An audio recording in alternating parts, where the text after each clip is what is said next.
बुरे कर्म करके एक सुंदर भाग्य की कल्पना भी व्यर्थ है। कर्म अच्छे होंगे तो सीधी सी बात है, भाग्य भी सुंदर होगा।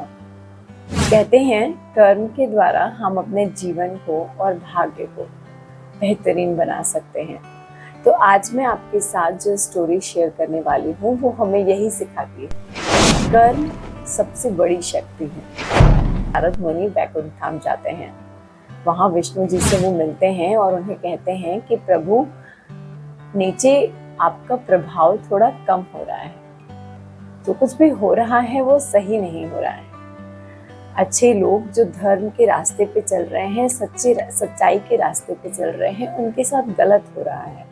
और जो अधर्म के रास्ते पर चल रहे हैं, झूठ का साथ दे रहे हैं, वो बहुत अच्छा जीवन बिता रहे हैं।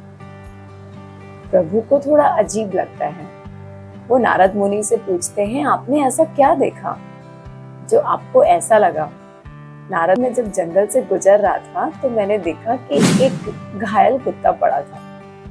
उधर से एक चोर गुजरता है। चोर इतनी जल्दबाजी में होता है कि वो कुत्ते की तरफ देखता भी नहीं है। उसी दौरान एक साधु भी गुजरता है। वो साधु जब उस कुत्ते को देखता है तो वो उसके पास आता है और उसकी मरहम पट्टी करता है। वो साधु खुद भी चलने में थोड़ा असमर्थ होता है, लेकिन आगे जाकर के वो एक गड्ढे में गिर जाता है। और वो चोर तो आगे जाकर के कुछ मोहरे पाता है। अब आप ही बताइए प्रभु, ये कैसे सही है?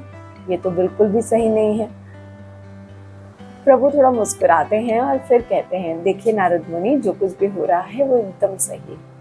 नियति के हिसाब से सबको अपने कर्मों का फल मिल रहा है।